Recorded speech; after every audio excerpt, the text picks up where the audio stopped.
Doorman insults Megan Thee Stallion at hotel. Didn't expect her response. The Lux Hotel stood like a glowing crystal against the Los Angeles night sky, its pristine glass doors reflecting the warm lights of the entrance where Marcus Thompson had been standing for what felt like an eternity. 15 hours into an unexpected double shift, his feet were screaming inside his perfectly polished black shoes. The usual pride he took in his crisp burgundy uniform had faded hours ago, replaced by the kind of bone-deep exhaustion that makes minutes feel like hours. "Yo, Marcus, you still breathing over there?" Jerome, the younger valet, called out as he jogged past. "Barely," Marcus muttered, adjusting his collar for the 100th time. "Shouldn't you be parking that Bentley instead of checking on my health?" Jerome laughed, spinning the car keys on his finger. "Man, you've been extra grumpy today. Everything good at home?" Marcus's jaw tightened. The reminder of home sent a fresh wave of tension through his already aching shoulders. The unpaid bills on his kitchen table flashed through his mind, along with the image of his wife Lisa's face when she'd called him this morning, her voice breaking as she told him about the layoffs at her office. "Just park the car, Jerome. Some of us actually take our jobs seriously." All right, Mr. 15 years at the door. Don't bite my head off." Jerome raised his hands in mock surrender before heading to the parking garage. Marcus checked his watch. 1:15 a.m. The late-night crowd was starting to roll in from the clubs and restaurants, which meant at least another hour of chaos before things would quiet down. A group of clearly intoxicated guests stumbled through the entrance, their laughter echoing off the marble floors. "Evening, ladies and gentlemen," Marcus said automatically, forcing his face into the professional mask he'd perfected over the years. The smell of expensive perfume mixed with alcohol wafted past him as they made their way to the elevators. His phone buzzed in his pocket. Probably Lisa again. He'd been avoiding her calls since their argument this morning. The memory of their heated exchange played back in his mind. "Marcus, we need to talk about this. The bills are piling up, and now with my job. I'm already working doubles, Lisa. What more do you want from me?" "I want you to look at reality. Maybe it's time to consider." "I'm not leaving this job. I worked too hard to get here. We're not having this conversation again." The sound of screeching tires snapped Marcus back to the present. A bright yellow Lamborghini had pulled up, its driver barely old enough to drink legally. Marcus straightened his spine, preparing for another entitled interaction. "What's up, my man?" The young guy tossed his keys in the air, missing them completely. They clattered to the ground between them. "Oops. Little too much champagne, you feel me?" Marcus bent down to pick up the keys, his knee joints protesting. "Sir, would you like me to call you a cab instead?" "Nah, bro, I'm good. Just need to crash in my suite for a bit." The young man swayed slightly, pulling out a $100 bill. "Here's a little something for looking out." Marcus kept his hands firmly at his sides. "I apologize, sir, but I can't let you drive in your condition. Hotel policy. I'll have Jerome park your car, and we can arrange safe transportation for you." "Whatever, man. You're killing my vibe." The guy stuffed the bill back in his pocket and stumbled inside, leaving Marcus to signal Jerome for the car. "And that's why you'll never get the good tips," came a voice from behind him. Marcus turned to see Kevin, another doorman from the afternoon shift who was supposed to have left hours ago. "Since when did you start hanging around after your shift?" Marcus asked, noting Kevin's street clothes. Kevin grinned, adjusting his designer backpack. "Got a hot date finally. That guest from 1242, the Instagram model? Been working on that for weeks." Marcus shook his head. "You know that's against policy, man. You're gonna lose your job messing around with guests." "See, that's your problem right there." Kevin leaned against the doorframe. "You're so busy following rules, you forget to live a little. When's the last time you had any fun?" "Some of us have families to support," Marcus replied sharply. "We can't all be playing around like we're still 25. Kevin's smile faded. "Hey, I heard about Lisa. That's rough, man. If you need anything—" "I need everyone to stop talking about my business." Marcus cut him off. "Don't you have a date to get to?" As Kevin walked away, Marcus checked his phone. 3 missed calls from Lisa and a text. "Destiny's school called. They need to discuss her grades. We can't keep avoiding each other." Destiny. His bright-eyed teenager who used to dance around the house to her favorite rap songs, who'd been so excited to start high school this year. Lately, though, she'd been quiet, distant. Lisa said she was struggling to fit in, but whenever Marcus tried to talk to her about it, she'd just put on her headphones and shut him out. The next hour dragged by in a blur of cars, guests, and mechanical greetings. Marcus's mood darkened with each passing minute, as his thoughts circled between Lisa's unemployment, Destiny's problems at school, and the growing stack of bills at home. Every laughing guest, every casual display of wealth, every carelessly thrown tip felt like a personal affront. At 1:55 a.m., a young couple approached the door, the woman wearing a hotel uniform from the restaurant upstairs. "Night shift?" Marcus asked, recognizing the exhaustion in her eyes. "Yeah, finally done," she replied with a tired smile. "Just waiting for our Uber." Marcus nodded, about to respond when his supervisor, Mr. Richards, appeared in the lobby. "Thompson," Richards called out, his voice carrying that particular tone that meant trouble. "A word?"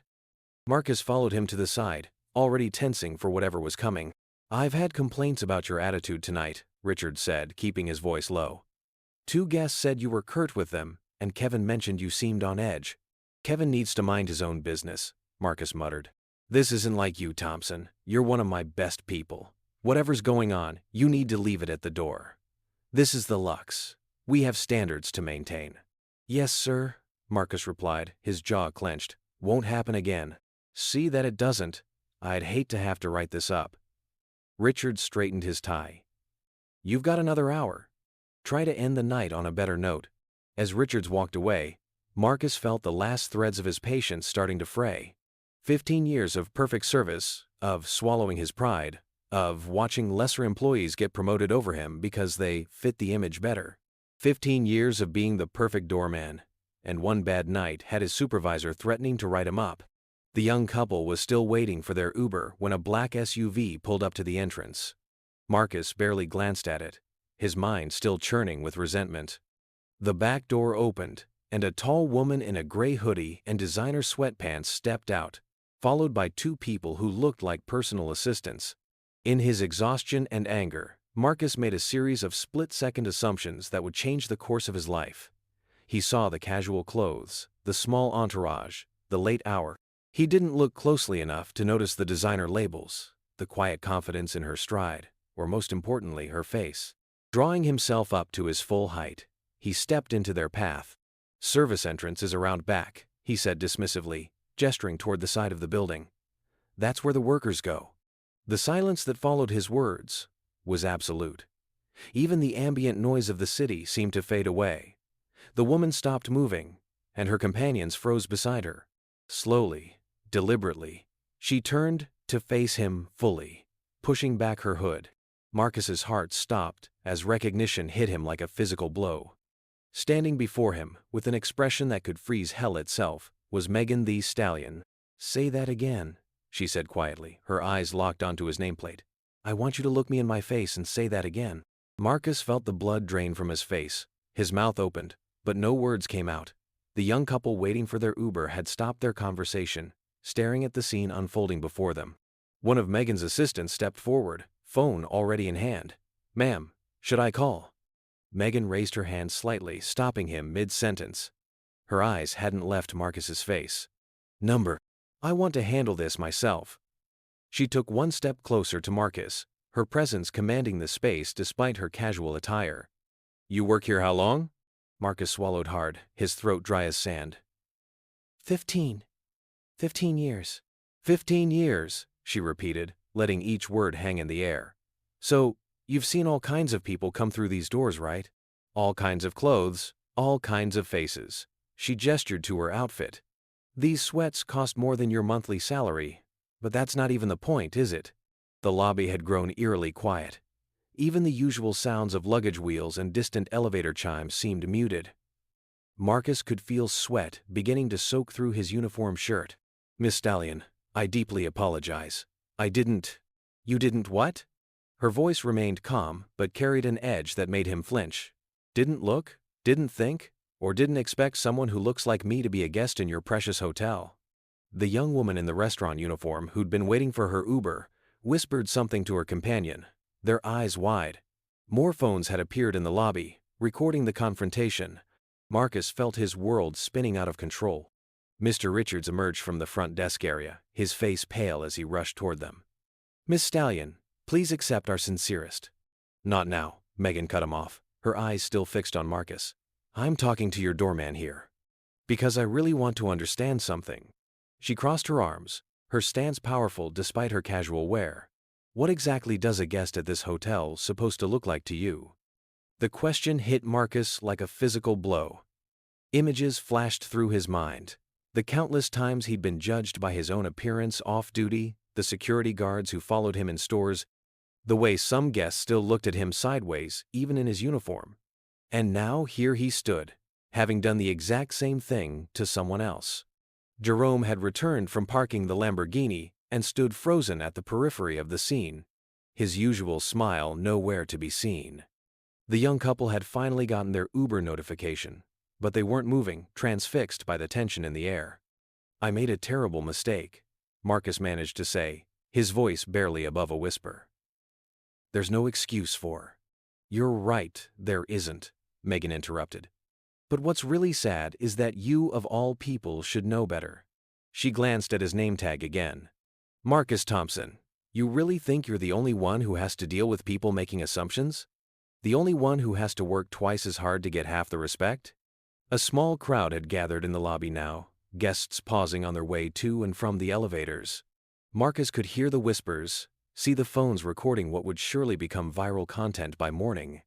His chest felt tight, each breath more difficult than the last. Mr. Richards tried again, his customer service smile strained. Perhaps we could continue this conversation somewhere more private. No, Megan said firmly, still focused entirely on Marcus. I want him to stand right here, right where he works, and really think about what just happened. She adjusted her hoodie, the designer label catching the light. Because tomorrow, I'm going to be on a stage in front of thousands of people. Next week, I might be accepting another Grammy. But tonight, I'm just a black woman in sweats who got judged by someone who should have known exactly how that feels. The truth of her words hit Marcus like a wave, threatening to drown him. He thought of Destiny, his daughter, who had Megan's poster on her wall, who rapped her lyrics in the mirror when she thought no one was watching. What would she think if she knew what her father had just done? The silence stretched on, heavy with unspoken words and raw emotion. Finally, Megan shook her head slightly, a mix of disappointment and something else, maybe understanding, crossing her face. Get your manager, she said, her voice quiet but firm. Your actual manager, not just the supervisor. We need to talk.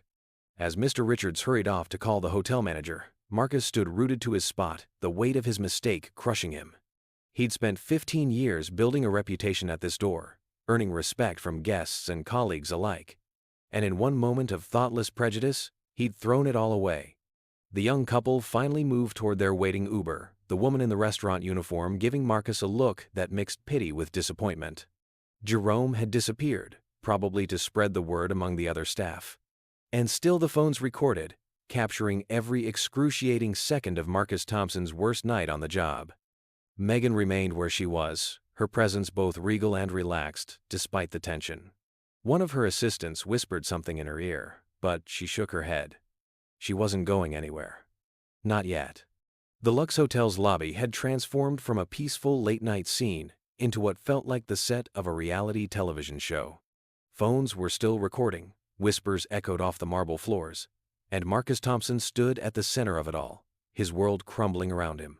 Everyone who doesn't work here, or isn't a guest, needs to leave. Sarah Chen, the night manager, announced as she strode through the lobby. Her high heels clicked against the floor with authority. Now. A few onlookers grumbled but began moving toward the exit. One young woman protested. "But that's Megan the Stallion!" "And this is private property," Sarah replied firmly. "Out." Marcus watched as the crowd thinned. Though plenty of hotel guests remained at a distance, phones still raised. His collar felt like it was choking him, and the bright lights of the lobby seemed to burn his eyes. Or maybe those were tears he was fighting back. "Miss Stallion," Sarah began, turning toward Megan with her practiced crisis management smile. "On behalf of the Lux Hotel." "Save it," Megan cut her off, but not unkindly. "I've stayed here enough times to know this isn't usually how things go down, but tonight?" She gestured toward Marcus. "Tonight, we got a problem that a complimentary spa package ain't gonna fix." Jerome, who had reappeared near the front desk, let out a low whistle before Sarah shot him a look that sent him scurrying away. Marcus wished he could disappear as easily. "Perhaps we should move this discussion to my office," Sarah suggested, glancing nervously at the remaining onlookers. "No," Megan said firmly. "Right here is fine, because I want everyone to hear this." She turned back to Marcus, who felt rooted to the spot. "You still haven't answered my question. What does a guest at this hotel supposed to look like?" Marcus's mouth was dry. He could feel sweat running down his back under his uniform. "Ma'am, I was completely out of line." "That's not what I asked you?" Megan's voice remained steady, but her eyes blazed. "Because, see, I'm trying to understand something here. When that white boy in the Lambo stumbled in here drunk off his ass 20 minutes ago, did you tell him to use the service entrance?" Marcus flinched. "How did she know about that?" I've been watching," she explained, reading his expression. "Sitting in my car for the last 15 minutes, seeing how you handled different people coming through that door. Real, interesting show." One of her assistants, a young woman with natural hair and sharp eyes, spoke up. "We got it all on video, too." Sarah Chen's professional smile faltered slightly. "I assure you, the Lux Hotel has strict policies against discrimination of any—" "Policies?" Megan laughed, but there was no humor in it. "Baby, I've got policies too, like not letting people disrespect me just because I'm not dressed like their idea of what success looks like." A small group of late-night guests emerged from the elevator, stopping short when they sensed the tension in the lobby. One of them, a middle-aged white woman in expensive loungewear, started recording with her phone. "Put that phone away, Karen," Megan called out without even turning around. "This ain't your reality show." The woman lowered her phone, looking embarrassed. Sarah Chen moved to intercept the group, guiding them toward the side exit. Marcus felt like he was underwater, everything moving in slow motion. His phone buzzed in his pocket again. Probably Lisa wondering why he wasn't answering. Or worse, Destiny sending another one of her one-word texts that somehow hurt more than silence. "I've worked this door for 15 years, he finally said, his voice barely above a whisper. 15 years of what? Megan challenged. 15 years of judging people based on how they look. 15 years of deciding who belongs and who doesn't. No! The word burst from him with unexpected force. 15 years of being judged myself. 15 years of guests assuming I'm just some... He cut himself off, the irony of his words hitting him like a slap. "Go ahead," Megan urged, taking a step closer. "Some what?" Marcus felt the first tear escape despite his best efforts. "Some servant who doesn't deserve respect," he finished, the words tasting bitter in his mouth. The lobby had grown so quiet you could hear the hum of the air conditioning. Even Sarah Chen stood silent, watching the scene unfold. "Now we getting somewhere," Megan said, her tone shifting slightly. "Because that's exactly what you did to me, isn't it? Made me feel like I didn't deserve respect." Marcus nodded, unable to speak. More tears threatened to fall, but he fought them back. He was already humiliated enough. "You know what's wild?" Megan continued, pacing a small circle in her designer sneakers. "I bet you got kids, don't you?" The question caught him off guard. "A daughter," he managed to say. "How old?" 14. Megan nodded slowly. "And what would you do if somebody treated her the way you just treated me?" The question hit him like a physical blow. Images of Destiny flashed through his mind, her room plastered with posters of female rappers and athletes, her dreams of being strong and successful, her struggles with fitting in at school. And here he was, becoming exactly what he'd always taught her to stand up against. He started, his voice cracking. "I'd be ashamed." "Like you are right now?" Megan asked, but the heat had faded from her voice slightly. "Yes, ma'am." One of the remaining guests in the lobby, a young black woman in business attire, spoke up unexpectedly. "I've stayed here dozens of times," she said. "Marcus has always been professional with me, even when I check in wearing sweats after a late flight." Megan turned to look at her. "Tonight was different though, wasn't it, Marcus? Tell us why." Marcus felt the weight of every eye in the lobby. The truth clawed at his throat, demanding to be released. Because I'm angry," he admitted, the words tumbling out. "My wife lost her job, my daughter's struggling in school, we might lose our house, and I've been standing here for 15 hours watching people throw away more money on tips than I make in a week." "So you took it out on me?" Megan's question was sharp, but not unkind. "No excuse," Marcus said quickly. "I know there's no excuse." "You're right. There isn't," Megan agreed. "But at least you're being honest now." She turned to Sarah Chen. "Your hotel got a conference room or something we can use?" Sarah nodded quickly. "Of course we have several private." "Good," Megan interrupted. "Because me and Marcus here need to have a real conversation. Not this public show everybody's trying to turn it into." She glanced around at the remaining onlookers. "Y'all can put your phones down now. The show's over." Marcus felt his knees go weak with relief and terror simultaneously. Relief that he wasn't being fired on the spot, terror at what this private conversation might entail. "What about his shift?" Sarah asked, trying to maintain some semblance of control over the situation. "His shift was supposed to end an hour ago," Megan pointed out. "And something tells me you got somebody who can cover the door for a minute." She looked at Marcus. "Unless you got somewhere else to be?" Marcus thought about Lisa waiting at home, probably worried sick by now. But this felt like one of those moments that would define the rest of his life. "No, ma'am, I'm here." Miss Chen, one of Megan's assistants, spoke up. "We're also going to need to discuss Mr. Thompson's earlier interaction with the intoxicated guest in the Lamborghini. We have concerns about the hotel's safety protocols." Sarah's face paled slightly. "Of course. I'll have security pull the footage." "Oh, we got our own footage," the assistant assured her, holding up her phone. "Been documenting everything since we pulled up." Marcus watched as Sarah processed this information, clearly calculating the potential PR disaster brewing. But his focus was mainly on Megan, who was typing something on her phone while maintaining her commanding presence in the space. "Your daughter," Megan said suddenly, looking up from her phone. "She listened to my music?"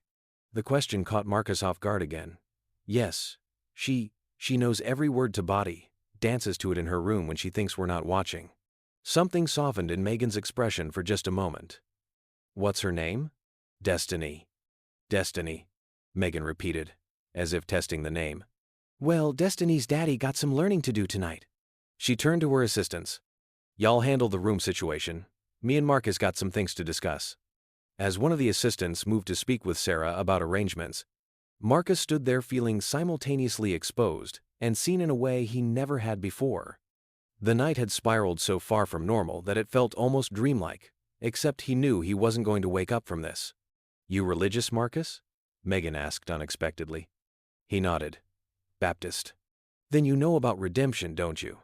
About how sometimes the worst moments can lead to the biggest growth."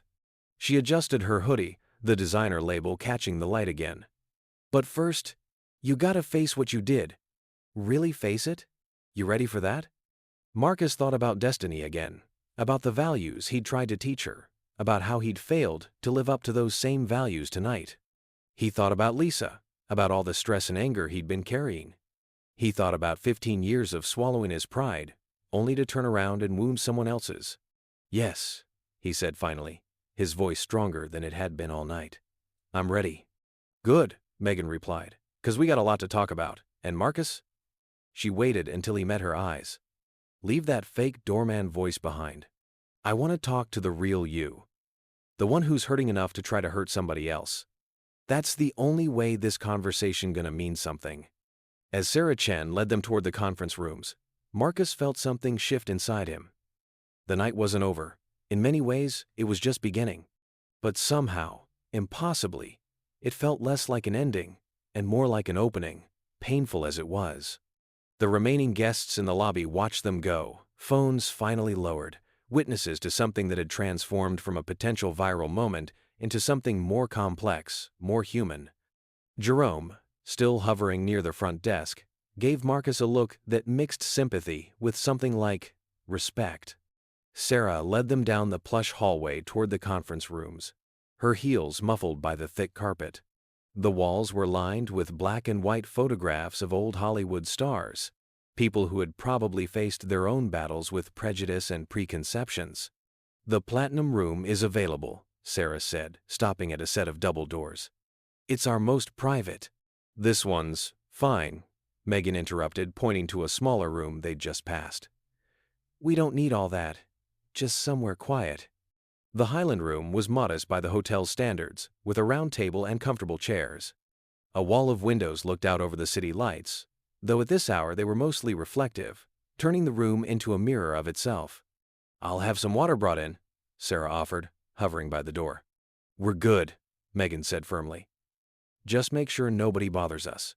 As Sarah left, closing the door behind her, Marcus remained standing, unsure of what to do with himself. His uniform felt too tight, too formal for whatever was about to happen. "Sit down," Megan said, pulling out a chair. "You look like you're about to pass out." Marcus sank into a chair, grateful for the support. His phone buzzed again in his pocket, the 7th call from Lisa. Megan noticed his slight flinch. "You should answer that," she said. "Somebody's obviously worried about you." Marcus pulled out the phone, showing Lisa's name on the screen. "My wife," he explained. "She's probably seen something online by now." "Answer it," Megan insisted. "Take a minute. This conversation ain't going nowhere." With trembling fingers, Marcus accepted the call. "Lisa?" "Marcus, what the hell is going on?" Lisa's voice was tight with worry. "There's videos all over Twitter of you and Megan the Stallion at the hotel. Destiny's friend just called her about it. Are you okay? Did you lose your job?" Marcus looked across the table at Megan, who was scrolling through her own phone, giving him a semblance of privacy. "I'm still at the hotel. I made a huge mistake, Lisa. But I don't know what's happening right now. Do you need me to come down there?" "No," he said quickly. "No, I need to handle this. Just tell Destiny." He trailed off, not sure what to tell their daughter. "Tell her daddy's learning a hard lesson." Megan spoke up, loud enough for Lisa to hear through the phone. There was a long pause on the line. "Was that?" "Yeah," Marcus said. "I'll explain everything later. I love you." After hanging up, Marcus sat in silence for a moment, gathering his thoughts. The city lights twinkled beyond the windows, unchanging and indifferent to the drama unfolding in their midst.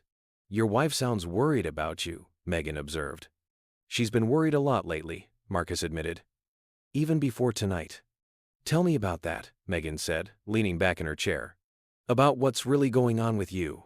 Not the uniform, not the job. You. Because something made you look at me tonight and see everything except who I actually am." Marcus stared at his reflection in the window, barely recognizing himself.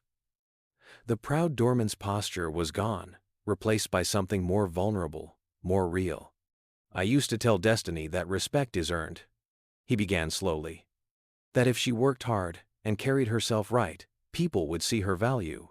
But lately," he shook his head, "lately I've been watching her struggle. She came home crying last week because some girls at school said she was trying too hard to fit in. And instead of telling her the truth, that sometimes people won't see your value no matter what you do, I just told her to keep her head up." "And how's that working out?" Megan asked quietly. "About as well as me standing at that door pretending I'm above it all," Marcus admitted. "Truth is, I'm angry. All the time. At the guests who look through me. At the system that keeps pushing us down. At myself for playing along with it all. And tonight," he met Megan's eyes. "Tonight, I became exactly what I've been fighting against my whole life." Megan nodded slowly. "That's what hurt the most," she said. "Seeing you do to me what you know feels like hell when it happens to you. But let me ask you something. You think you're the only one who deals with that? You think I don't still get people assuming I'm somebody's assistant when I walk into a room? But you're—" Marcus gestured vaguely at her, at everything she represented. "I'm what? Successful? Famous?" Megan leaned forward. "Baby, I could walk into Hermes right now with a black card, and they'd still follow me around the store. The difference is, I don't let their ignorance become my problem, and I sure don't pass it on to somebody else." The Highland room felt smaller by the minute. Outside its windows, Los Angeles continued its late-night dance of lights and shadows, but inside, time seemed to stand still. Marcus sat across from Megan, their earlier confrontation transformed into something more intimate, more raw. Sarah Chen knocked softly before entering with a tray of water bottles, despite being told not to disturb them. "Just thought you might." "What part of 'don't bother us' wasn't clear?" Megan asked, though her tone had lost its earlier edge. "Right. Sorry." Sarah retreated quickly but paused at the door. Just, the videos are already online. Our PR team wants to know if you'd like to make a statement. Megan waved her off. Tell them to wait. Some things are more important than PR. After Sarah left, she turned back to Marcus. Your daughter, Destiny. She still got my poster on her wall. Marcus nodded, his throat tight. Right next to her mirror. She practices your songs there, thinks nobody can hear her. You record her? Sometimes. Lisa sends me videos when I'm working late. Destiny would die of embarrassment if she knew. Megan smiled, a real smile that softened her whole face. My mama used to do the same thing, caught me practicing in the mirror, dreaming about being on stage. She leaned forward. Tell me something, Marcus. When you look at that poster on your daughter's wall, what do you see? The question caught him off guard. I see someone who made it. Someone strong. Someone Destiny looks up to. And tonight, when you saw me at the door? Marcus flinched. I didn't see you at all. I just saw. What you wanted to see, Megan finished. Because it was easier than dealing with your own stuff, right? Outside the room, they could hear the muffled sounds of the hotel coming back to life. The night shift carried on. Guests came and went. The world kept turning. But in this room, something was shifting, breaking down, rebuilding. You know what's wild? Megan continued, pulling out her phone. While we've been sitting here, that video's probably gone viral. People are probably calling for your job, calling you all kinds of names. She scrolled through her screen. Yep, already trending. But here's the thing. I'm not interested in canceling you. Marcus looked up sharply. You're not? Nah, because that's too easy. Everybody wants to point fingers. Nobody wants to do the hard work. She set her phone down. So, let's do the hard work. Tell me about your daughter's struggles at school. The real story. Marcus shifted in his chair, surprised by the direction of the conversation. She's trying to fit in with these girls from wealthy families. Change the way she dresses, the way she talks. Last week, she asked Lisa for $300 for a handbag. When Lisa said no, Destiny said we just didn't understand what it's like to have to prove yourself. And what did you say? I got angry, Marcus admitted. Told her she needed to focus on her grades, not trying to impress people who don't matter. But later that night, I heard her crying in her room, playing your song, Anxiety, on repeat. Megan nodded slowly. That song means a lot to people. You know why I wrote it? To help people feel less alone? To help myself feel less alone, she corrected. Because even when you make it, even when you get everything you dreamed of, people still try to put you in boxes. Still try to tell you what you're worth based on what they see. She gestured to her hoodie and sweats. You think I don't know what people say when they see me dressed down? But here's the difference. I know my worth isn't in their eyes, it's in here. She tapped her chest. Marcus felt tears threatening again. How do I teach Destiny that, when I can't even believe it myself? First, you gotta be honest. With yourself, with her, with everybody. Megan's voice was gentle but firm. What happened tonight? That wasn't just about me, was it? No, Marcus whispered. It was about everything. The bills piling up, Lisa losing her job, watching Destiny struggle, feeling like no matter how hard I work, it's never enough. And you took all that out on me because? Because. Marcus stopped, really thinking about it. Because you walked in looking like you didn't care what anyone thought, and I spend every day caring so much it's killing me. The truth hung in the air between them, raw and real. Megan let the silence stretch for a moment before speaking. You know what I see when I look at you, Marcus? He shook his head. I see somebody who's been fighting so long they forgot what they're fighting for. Somebody so focused on proving their worth to others, they forgot their own value. She leaned back in her chair. But I also see a father who loves his daughter enough to cry about her pain. A man who's worked the same job for 15 years, keeping his dignity while people try to take it. That's not nothing. Marcus wiped his eyes with the back of his hand. I've messed everything up. Nah, you just got lost for a minute. The question is, what are you gonna do now? Megan pulled out her phone again. Because we got options here. I could post about this, tell everyone how you discriminated against me. Your hotel would probably fire you, social media would drag you, and nothing would really change. Or, She left the sentence hanging. Marcus found himself holding his breath. Or what? Or we could turn this into something real. Something that might actually help people understand why what happened tonight happened so often. She studied him carefully. But that means you gotta be brave enough to tell the truth. The whole truth. About what it's like standing at that door day after day, watching the world go by, feeling like you're on the outside looking in. A knock at the door interrupted them. One of Megan's assistants poked her head in. Sorry to interrupt, but there are reporters asking for comments downstairs. Megan waved her off. Let them wait. This is more important. She turned back to Marcus. Your daughter, what do you want her to learn from this? The question hit him hard. I want her to learn that making mistakes doesn't define you. That you can face your wrongs and grow from them. That her worth isn't in what other people see when they look at her. Then that's where we start, Megan said firmly.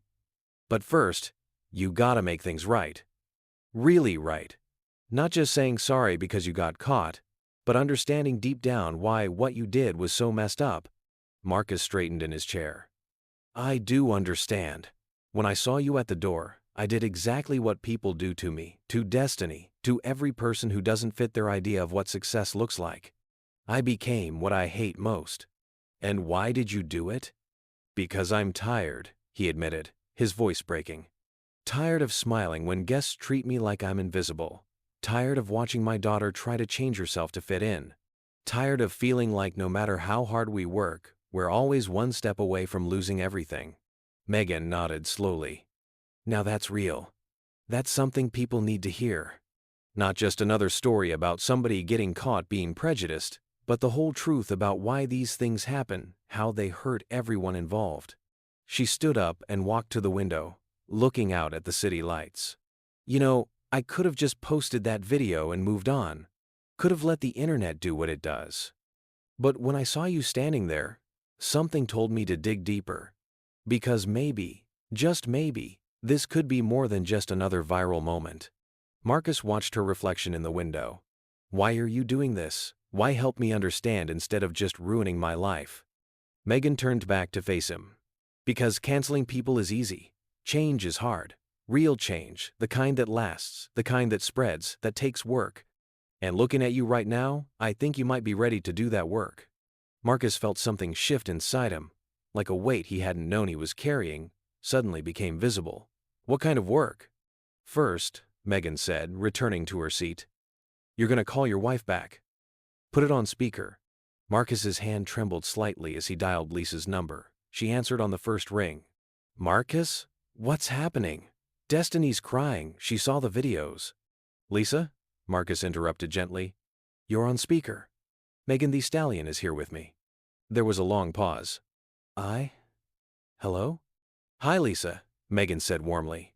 Your husband and I have been having a real important conversation. Is Destiny there with you? They could hear movement on the other end. Then a muffled conversation. Finally, a smaller, shakier voice came through. Hello? Hey, Destiny, Megan said. I hear you know my songs. A sharp intake of breath. Oh my God. Yes.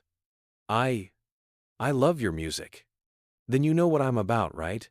Being strong, being real, not letting anybody make you feel less than who you are. Yes, Destiny whispered. Your daddy made a mistake tonight. Megan continued. A big one. But instead of running from it, he's sitting here doing the hard work of facing it. That takes a different kind of strength. You understand? They could hear Destiny crying softly. Marcus felt his own tears starting again. Baby girl, he said, his voice rough with emotion. I'm so sorry. I've been telling you to be proud of who you are, but tonight I forgot to live that truth myself. I let my anger and fear make me treat someone else the way I never want you to be treated. But why, Dad? Destiny's question carried all the confusion and hurt of seeing her hero fall. Why would you do that? Marcus looked at Megan, who nodded encouragingly. Because I've been scared, he admitted. Scared about money, about your mom's job, about watching you struggle to fit in at school, and instead of dealing with those fears, I took them out on someone else. I became exactly what I've always taught you to stand against. He's telling the truth now, though, Megan added. And that's where healing starts. Destiny, you still got my poster on your wall? Yes, came the quiet reply. Good, keep it there. But now it's going to mean something more. It's going to remind you that everybody makes mistakes. But what matters is how you handle them. Your daddy's showing real courage right now. Lisa's voice returned, stronger now. What's going to happen? His job. That's what we're figuring out, Megan said. But I want you both to know something. This story isn't going to end the way people might expect. Because your husband, your father, he's doing something rare. He's not making excuses. He's not running away.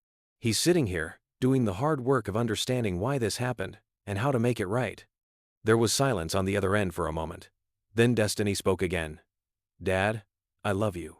Marcus covered his face with his hands, shoulders shaking. I love you too, baby girl. So much. I'm going to make this right. I promise. After they ended the call, Marcus sat in silence for a long moment, gathering himself. When he looked up, Megan was watching him with an expression that mixed compassion with determination. That's what real strength looks like, she said quietly. Being vulnerable enough to let your daughter see you learn and grow. Now, you ready to take this to the next level? What do you mean? Megan pulled out her phone again. The internet's already decided who you are based on that video. But they don't know the whole story. They don't know about the man who works doubles to support his family, who's watching his daughter struggle with the same prejudices he faces, who's brave enough to sit here and do this hard work instead of just apologizing and moving on. She placed her phone on the table between them. So here's what I'm thinking. Instead of letting this be another story about hate and judgment, we turn it into something else, something real. But that means you gotta be willing to share your truth, all of it.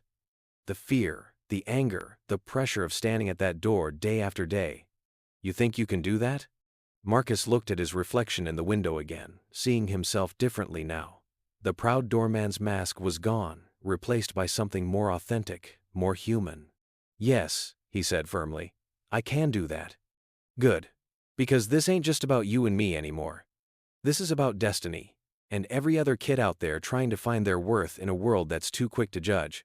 This is about turning a moment of darkness into something that brings light. A soft knock at the door interrupted them. Sarah Chen entered cautiously. I'm sorry, but the media presence outside is growing. And our corporate office is requesting an immediate statement. Megan held up her hand. Tell them all to wait. What's happening in this room right now is more important than their press releases. She turned back to Marcus. You said you've worked that door for 15 years? Tell me about the first time someone made you feel less than human there.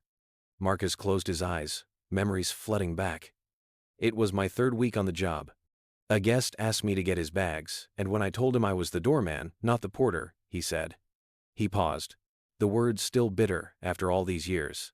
He said people like me should be grateful for any job we can get. And how did that make you feel? Like I was nothing, like all my dreams of building a better life, of giving my family something to be proud of, meant nothing to people who only saw what they wanted to see. And tonight, when you saw me, I became him, Marcus said, the realization hitting him fully. I became every person who ever made me feel small, because it was easier than facing my own pain. Megan nodded slowly. Now we're getting somewhere. Because this story, your story, it's the same story so many people live every day. The security guard who follows me around designer stores. The receptionist who assumes I'm the cleaning crew. The doorman who tells me to use the service entrance. She leaned forward. But you know what makes your story different? What? You're willing to tell it. Really tell it. Not just apologize and move on, but dig deep into the ugly truth of why these things happen. And maybe, just maybe, that's what people need to hear. The morning sun was just beginning to paint the Los Angeles sky when Marcus Thompson walked through the employee entrance of the Lux Hotel. It had been 3 months since that night with Megan the Stallion, but the lessons learned still echoed through every step he took. Morning, Mr. Thompson, called out Maria from housekeeping, her smile warm and genuine. Things were different now, not just with the guests, but with his fellow staff members too. The walls he'd built up over 15 years had crumbled, replaced by something more authentic. His phone buzzed with a text from Destiny. Kill it today, Dad. 1-0 way. Marcus smiled, remembering how their relationship had transformed. The night that could have destroyed everything had instead rebuilt it, stronger than before. "Thompson," Mr. Richards approached, tablet in hand. "The new diversity training group is waiting in the Sierra room. You ready?"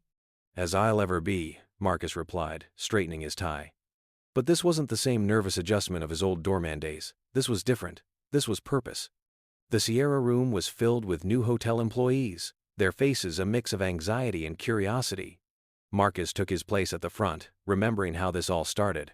"Before we begin," he said, his voice carrying the weight of experience, "I want to show you something."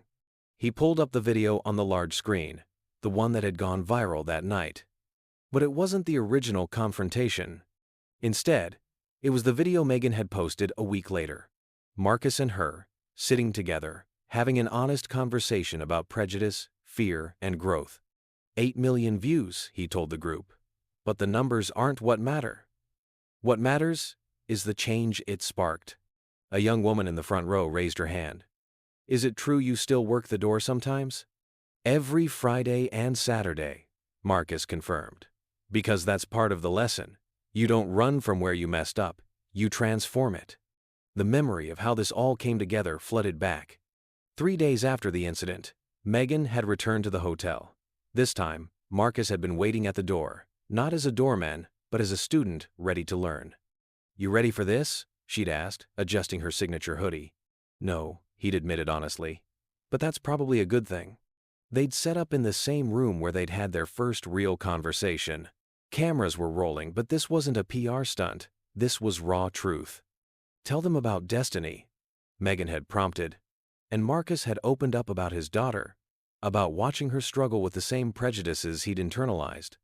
"I became what I hated," he'd said to the cameras, tears flowing freely now. "But standing here, admitting that, that's the first step to becoming something better." The video had exploded online, but not in the way people expected. Instead of cancel culture, it sparked conversations. People shared their own stories of prejudice, of growth, of learning to see beyond their biases. Back in the Sierra room, Marcus clicked to the next slide. "The hotel industry has a diversity problem," he said plainly. "And I was part of it. But here's what I learned." A knock at the door interrupted him. Sarah Chen poked her head in. "Sorry to interrupt, but there's someone here to see you, Marcus." The room buzzed with excitement as Megan walked in, casual as ever in her sweats and hoodie. Some of the new employees gasped, others grabbed their phones, but Marcus just smiled. "Right on time," he said. "You know I keep my promises," Megan replied, giving him their now familiar fist bump. She turned to the group. "Y'all think this is just another corporate training, don't you?" Nervous laughter rippled through the room. "Nah, this is real life.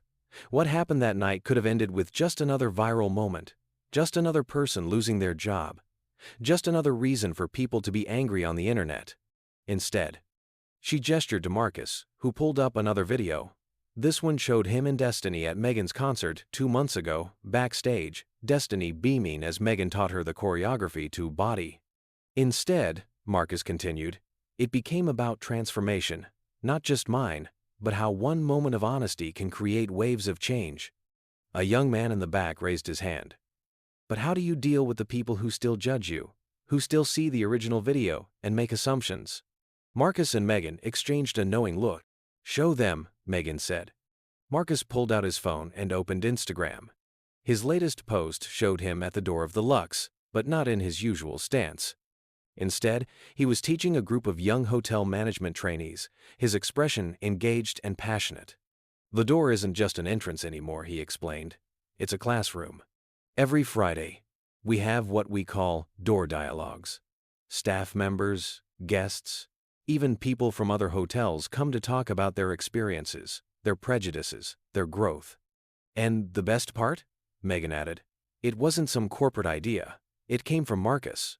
Because he understood that real change doesn't come from top-down policies.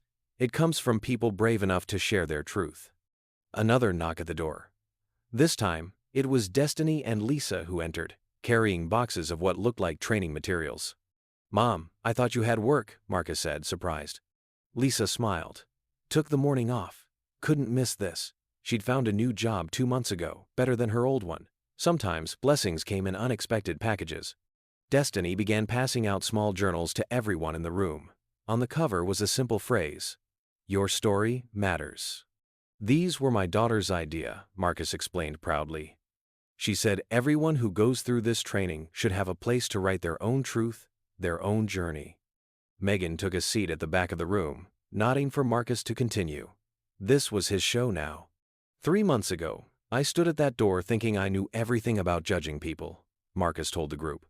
"I had my assumptions, my biases, my walls, built up from years of being judged myself. But one night changed everything. Not because I got caught being prejudiced, but because someone cared enough to help me understand why." He looked at Megan, then at his family, then back at the eager faces before him. "So today, we're not just going to talk about diversity and inclusion like they're buzzwords in an employee handbook. We're going to talk about real life. About the moments that make us question ourselves. About the courage it takes to admit when we're wrong. And most importantly, about how to turn those moments into opportunities for growth." The room was silent, every person leaning in, ready to learn. This wasn't just another training session. This was Marcus Thompson's redemption story, but it was also more than that. It was a testament to the power of honest conversation, of facing our prejudices head-on, of choosing to grow rather than defend. Destiny, now sitting beside Megan, pulled out her phone and started recording. She'd made it her mission to document these sessions, to show the world that change was possible, that one mistake didn't have to define a person's entire story. "Now," Marcus said, his voice strong and clear, "who wants to share their story first?" A young bellhop raised his hand hesitantly. I saw the original video that night. I was working the late shift. And honestly, at first, I thought you were done for." Marcus nodded encouragingly. "Most people did. What changed your mind?" "Watching you change. Like, really change. Not just saying sorry because you had to, but actually doing the work." The bellhop glanced at Megan, and seeing how someone with every right to be angry chose to help instead. "That's what real power looks like," Megan spoke up from the back. "Not canceling people, but helping them become better." Lisa, who had taken a seat near the front, raised her hand. "Can I share something?" When Marcus nodded, she stood up. "That night, when Marcus called me from this hotel, I thought our world was ending. But what happened next?" She smiled at Megan. "You didn't just help my husband. You helped our whole family heal." "Tell them how," Megan encouraged. "Well, Destiny was struggling at school, trying to fit in with kids who made her feel less than. And Marcus and I were so focused on bills and work, we didn't see how our own fears were affecting her. But after that night, after watching her father admit his mistakes and grow from them, Lisa wiped a tear. She found her voice, started a diversity club at school, uses what happened here as a way to start hard conversations." Destiny blushed, but sat up straighter. "The club has 30 members now," she added proudly. Another trainee spoke up. "But how do you handle guests who still bring up the incident? I mean, the video is still out there." Marcus walked to the door of the room and opened it. "Come with me. All of you." The group followed him through the hotel's elegant corridors until they reached the main entrance, his old post. But now, beside the door, there was something new. A beautifully framed collage of photos and messages. "We call it the Transformation Wall," Marcus explained. "Every person who comes through these doors has a story. Every person has felt judged, underestimated, or misunderstood at some point. So we started asking them to share those stories." The wall was covered with handwritten notes, photos, and small mementos. Each one told a story of prejudice overcome, of assumptions challenged, of growth. "That's from last week." Marcus pointed to a recent addition. "A CEO came in wearing sweatpants and got treated differently by another hotel. She wrote about how coming here reminded her to check her own biases with her employees." Megan stepped forward, touching one of the photos. It showed her and Marcus at the door, both smiling, both transformed from that first night. "Y'all see this?" she addressed the group. "This ain't just about one night, one mistake, one viral moment. This is about creating spaces where people can be real about their prejudices and their pain, where they can learn and grow instead of just getting defensive." Sarah Chen, who had joined the group, added, "Our customer satisfaction ratings have actually gone up since we implemented these changes. People feel seen here, respected. But it's not always easy, Marcus admitted.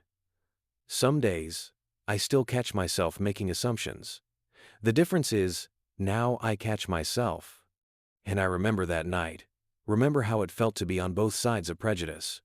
A guest walking through the lobby stopped, recognizing Megan. But instead of asking for a photo, she pointed to the wall. Can I add my story?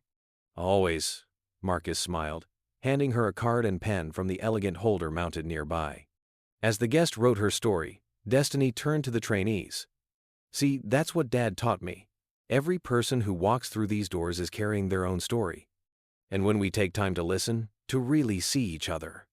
She looked at her father with pride. That's when real change happens. Megan checked her phone. I got an interview in an hour. But before I go, she turned to the group. What happened that night could have been just another social media moment. But because one man was brave enough to face his truth, because one family was strong enough to grow from pain, it became something else. It became proof that change is possible. Marcus touched the wall gently. This door used to be just a door. Now it's a reminder that every entrance can be an opportunity for transformation. Every mistake can be a lesson. Every ending can be a new beginning. The morning sun streamed through the glass doors, casting long shadows across the marble floor. But unlike that night 3 months ago, these shadows didn't hide truth. They illuminated it. So, Marcus turned back to the trainees. Who's ready to learn how to really see people? Every hand went up. And somewhere in Los Angeles, a video was being shared again. But this time, it wasn't about a doorman's mistake. It was about what happens when people choose growth over guilt, understanding over anger, and love over fear. The story of the doorman and the rapper had become more than just another viral moment. It had become a testament to the power of transformation, a reminder that sometimes, the most profound changes come from our most difficult moments. And at the Lux Hotel's entrance, Marcus Thompson stood a little straighter, not from pride in his uniform, but from the knowledge that every person who walked through those doors carried a story worth hearing, worth understanding, worth honoring. The end wasn't really an end at all. It was just the beginning of a longer story, one of continuous growth, learning, and transformation. A story that proved that sometimes our worst moments can lead to our greatest growth. If we're brave enough to face them honestly and humble enough to learn from them deeply.